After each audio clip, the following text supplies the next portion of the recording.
It's always easiest to just run away from your problems. But that never fixes anything. You can't get around the obstacles without facing them. So that's why you were nervous when they brought up Poisson. Yeah. I'd be lying if I said I wasn't scared of coming back here. Still, I felt it was something I had to do.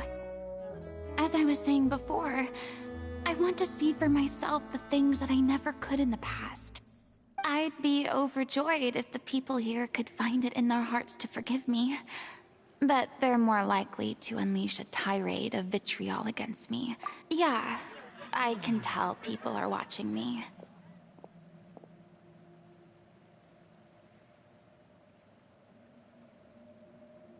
I'm sure some people here see the idea of someone coming to Poisson dressed as the Hydra Archon as extremely disrespectful. I used to be terrified of the gaze of other people, especially when they had suspicion or resentment in their eyes. I guess I wasn't quite ready for this after all. I'm not surprised you're making yourself go through all of this. I can't let myself see only the things I want to see. How would that make me any different from before? Look! There seems to be a crowd gathering over there.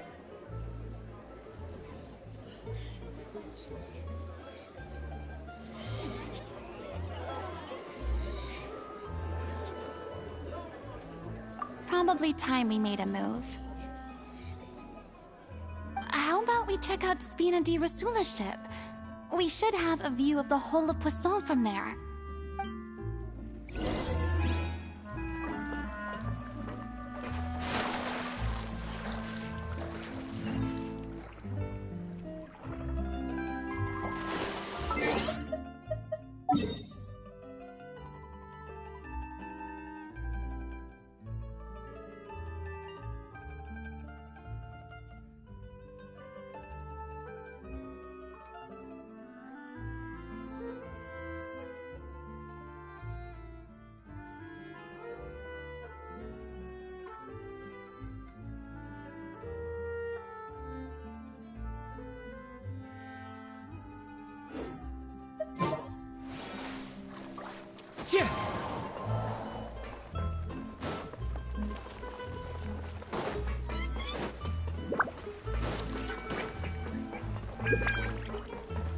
Time to go. Follow the wind.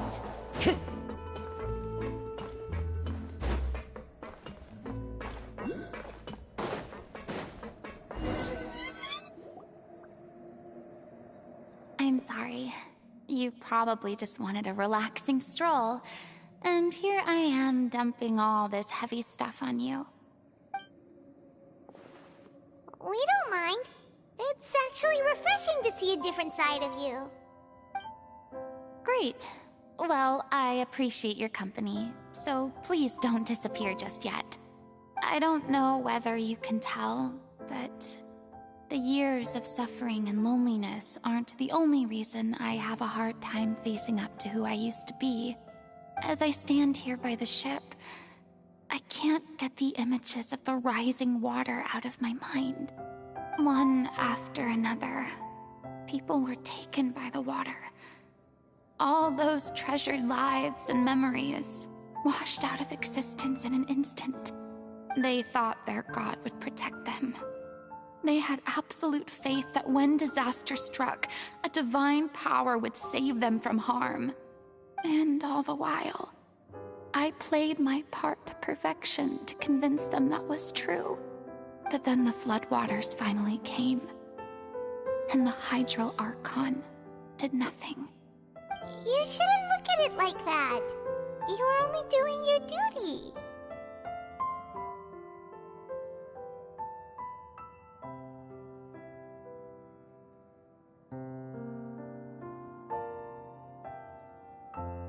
I've had to go through so many moments like that for the sake of protecting the truth.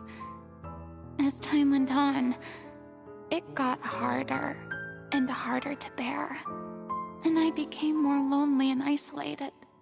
Eventually, I I realized I had nothing left except the truth. I became terrified of completely failing in my task, and was haunted by the thought of being left all alone, weeping on my throne. Fortunately, we were able to avoid the worst-case scenario thanks to the help of heroic individuals such as yourselves. Everyone rose to their responsibilities, and I finally regained my freedom. But on some level, freedom also means no longer being needed. I have no further use to people. Paimon would have never imagined you'd see it that way.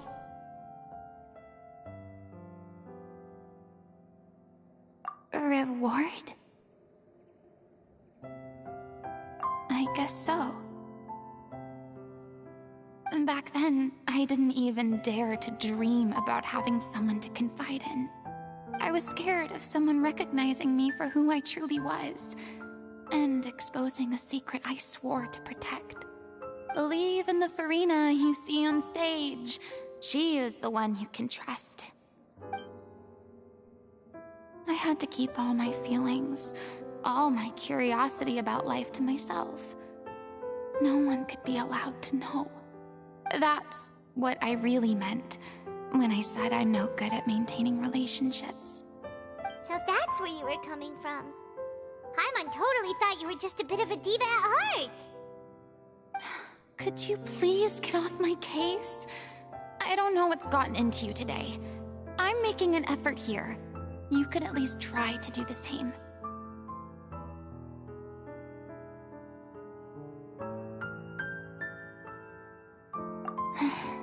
I do. I once had nothing but the truth, and now I'm finally free to live my own life again. And even though I have no idea where I'm going right now, at least the choice is in my hands.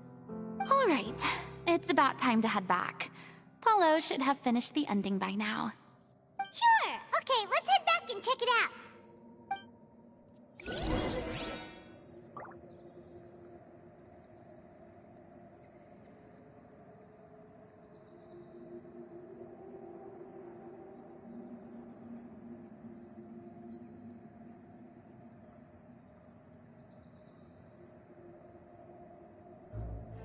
This scenery is wonderful. Surely enough to convince anyone to become a wanderer.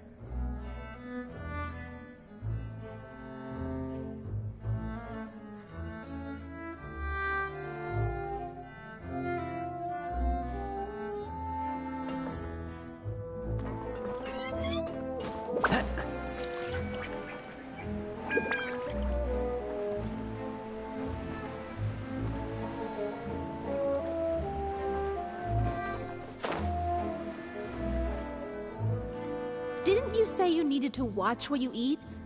You're supposed to be cutting down on fried foods, not wolfing down copious quantities of fish and chips, you know? Come on. It's not every day we get to dine at Spina di Rosula's expense. Can you believe how generous she is? I'm not about to pass on free food. Anyway, my character doesn't need to be slim and good-looking. That's your job. Are you kidding me right now? It's not your character's health I'm worried about, it's yours. I've spent my whole life battling the effects of ill health, and it kills me to watch you willingly ruin yours by filling yourself up with junk all the time. Oh no, looks like they're arguing again. We're back! Could you maybe put your differences aside for a moment? Ah, you're back. We've been enjoying Spina di Rosula's VIP treatment in your stead. Paulo's nearly done. We shouldn't have to wait too much longer. Great! So you were discussing your characters, right? We heard she's playing the Oceanid who turns into a human girl. What about you? Me? I'm an Oceanid too. He was originally supposed to take the form of a crane, but he outgrew that role. Well, the costume at least. So now he's playing the boar instead. Sorry. The boar's not a bad character, actually. He's the one who raises the little Oceanid, yes? That's right. He has some pretty memorable lines, too. Like when he imparts some solemn words of wisdom to the little Oceanid. If you become human, you can reveal your secret to no one. You will face suffering and loneliness. Is this truly what you want? Wait, that sounds kind of familiar. It's the most important line in the whole script. I think it's a symbolic statement about our director's life and legacy. She kept quiet about all the trials and tribulations she faced in running our troupe, allowing us to devote ourselves fully to performing. It was only after she was gone that we realized how tough her job really was. You mentioned earlier that the troupe is like your home. Yeah. I was born with an incurable illness, and once my family found out it couldn't be treated, they decided they didn't want me anymore. I spent some years taking whatever work I could find and trying to manage my illness with various medicines. But whenever I had a bad flare-up, I'd be lying in an alleyway for days at a time. It was like that until the director found me one day. She told me I had a great voice and asked if I was interested in studying singing from her. I said yes. She took me under her wing, taught me to both sing and act, helped me find Mora for my meds, took care of me when my condition decided to flare up. I know it was all a huge burden on her. She sounds like a really incredible person. She really was. She gave everything she had to her troupe and the people in it. All of us were so proud to call her our director. I was a lost child too when she found me. As the child of a murderer, my parents weren't around when I was little, so I got sent to an orphanage. The other kids were always picking fights with me. They'd say things like, "Come on, you must be pretty tough if you're the son of a murderer." It was just to taunt me, though. I was an easy target, and they knew it. One day, I got beaten up so bad that I just couldn't take it anymore, so I ran away. I lost all faith in humanity by that point. Thought the whole world was out to get me. Let me guess. Fortunately, the next person you ran into was the director. Yeah. For the first time in my life, I was somewhere I felt safe. And I promised myself I'd stay here until the day the group parted ways. The day you hoped would never come. How times change. Oh, you're finally done? Get your butt over here. There's someone I need to introduce you to. This is our new artistic consultant, Miss Farina. Farina? The Farina? Oh my god, how did you manage to wrangle that? Please, the honor is all mine. I was profoundly moved to hear about your troupe and your wonderful director. I just wanted to do something to help. Same here. Even so, this is just... Oh, wow. I'm sorry. I'll try to calm down. Now, where was I? Ah, yes, the script, of course. Let me give you a rundown of how the story unfolds in my version of the script. I'm sure you're already familiar with the beginning of the story. A little Oceanid decides she wants to become a human, against the wishes of her family. She finds love and friendship in the bustling city. But then, disaster strikes. The people start to notice that all the fresh water in the surrounding area is slowly disappearing. The soil is becoming arid, plants and flowers are withering, and the people begin to panic. The little Oceanid, Cleo, and her lover decide to do something about it, and investigate the truth of the matter together. In the end, they discover that all the waste and pollution created by humans over the years has caused the fresh water to flee the land, as if driven by a consciousness of its own. Consciousness? You mean the water is sentient? Water as a conscious entity. There's actually quite a few stories that explore this theme. Since the little Oceanid is a water spirit, she immediately understands how the water is feeling.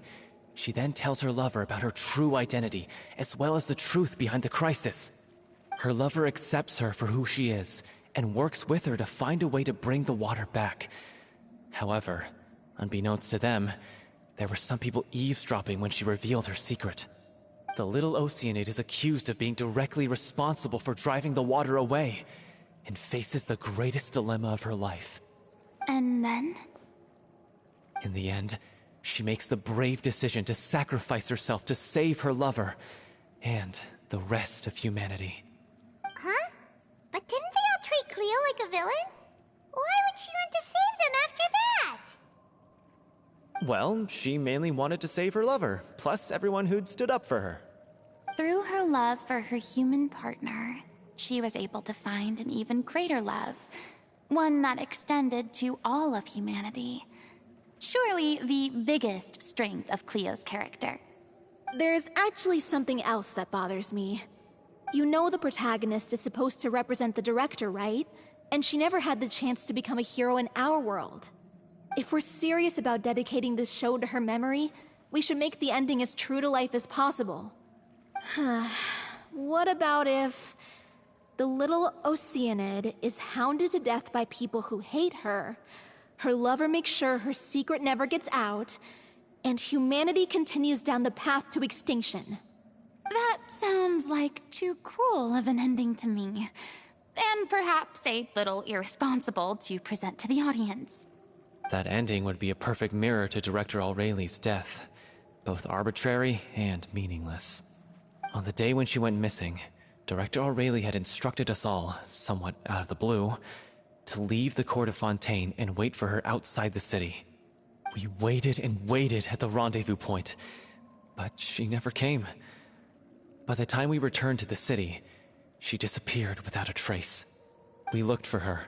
The Gardamex looked for her, but she was nowhere to be found. Increasingly, all the signs seemed to point to her being the latest victim in the serial disappearances case. The director was the kindest soul in the world, yet she was senselessly sacrificed for the sake of a so-called experiment by someone who had nothing to do with her at all. But doesn't the way she suddenly told you to leave the city suggest that maybe she had some sense of what was about to happen? It almost seems as if she was moving you to safety. I've been trying to follow up on that ever since, but all my efforts so far have turned up nothing. Villemont might know something, but he won't open up to me. Villemont? The one who's playing the role of the villain? Yeah. He's been overwhelmed by grief. I think the director's death hit him hardest of all. Grief?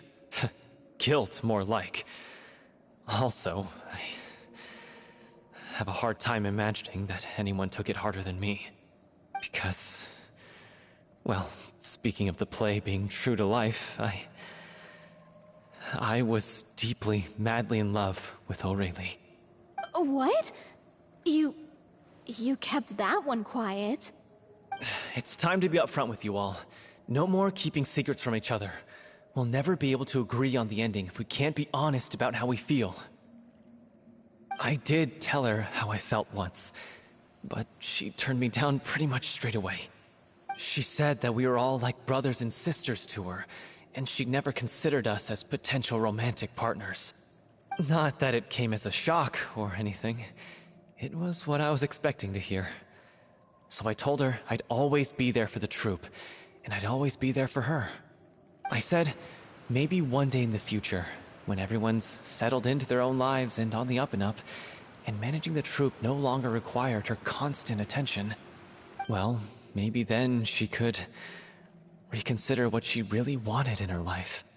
And now, that day will never come. Paulo. So if I'm the one writing this ending, then I'm gonna make sure it does right by Aurelie. I won't let anyone get in the way of that. In that case, you have to straighten things out with Villemont once and for all, face to face. We've all had our differences of opinion over the ending, but those two have never seen eye to eye on anything. One of them has to compromise if we're ever going to reach a final decision. Well, if that's where we're at, looks like it's time to go visit Villemont. Are you ready to face the truth? Honestly, I'm slightly terrified.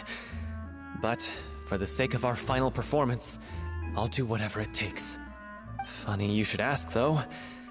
You really do get what I'm going through right now. I certainly do. Come on, everyone. Allons-y!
Taking a stroll in the middle of a downpour certainly rouses the spirit. But it's best to dry your clothes as soon